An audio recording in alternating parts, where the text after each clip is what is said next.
அஸ்ஸலாமு அலைக்கும் வரஹமத்துல்லாஹி வபரகாத்துஹு. அனைவருக்கும் வணக்கம். என் பெயர் முகமது ஷாஹித். நான் 8ஆம் வகுப்பு படிக்கின்றேன்.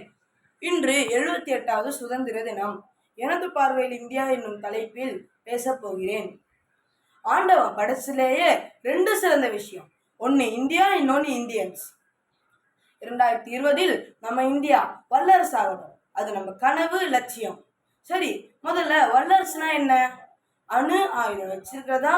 ஐக்கிய நாடுகள் சபை சொல்றதை கேட்காம இருக்கிறதா? மற்ற நாடுகள் அதிகாரப்படுறதா? இல்ல ஏமாந்த நாடுகள் கூட சண்டை போடுறதா? இப்படியெல்லாம் இருந்தாதான் வல்லரசா? எந்த ஒரு நாடு கல்வி, உணவு உற்பத்தி, மருத்துவம், தொழில்நுட்பம், பாதுகாப்பு இந்த 5 துறைகளிலும் தன்னிறைவு பெற்றிருக்கோ அதுதான் வல்லரசுன்னு அப்துல் கலாம் சொன்னார். கல்வித்துறை வளர்ந்தாலே மற்ற எல்லா துறையும் தானா வளர்ந்துடும். இவர் பணக்காரரா இருந்தாரு, இப்ப ஏழை ஆயிட்டாருன்னு சொல்லலாம். ஆனா இவர் 10வது படிச்சாரு, இப்ப 8வது ஆயிட்டாருன்னு சொல்ல முடியுமா? அழிவில்லாத சிறப்புடைய செல்வம் கல்வி அறிவுதான். மற்ற செல்வங்கள் அப்படி ஒருவரிடத்தில் குறையாமலும் நீங்காமலும் தங்கி இருப்பதில்லை என்கிறார் வள்ளுவர்.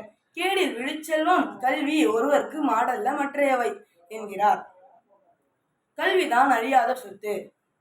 அதனால நாம எல்லாரும் நல்லா படிக்கணும். அது மட்டும் போதுமா? நம்ம நாட்டுல இன்னும் பல கோடி குழந்தைகளுக்கு சரியான கல்வி கிடைக்கல. இந்த நிலைமை மாறணும். எண்ணிய முடிதல் வேண்டும், நல்லனவே எண்ண வேண்டும் என்னும் பாரதியின் கூற்றுப்படி இந்த நிலைமை மாறணும்னா நல்ல எண்ணம் மட்டும் போதாது, நாமளும் ஏதாவது பண்ணணும். என்ன பண்ணலாம்? முதல்ல மாணவராக இருக்கிற நாம நல்லா படிக்கணும். படிக்கும் போதே நாட்டுப்பற்று நம் எண்ணத்துல ஊறணும்.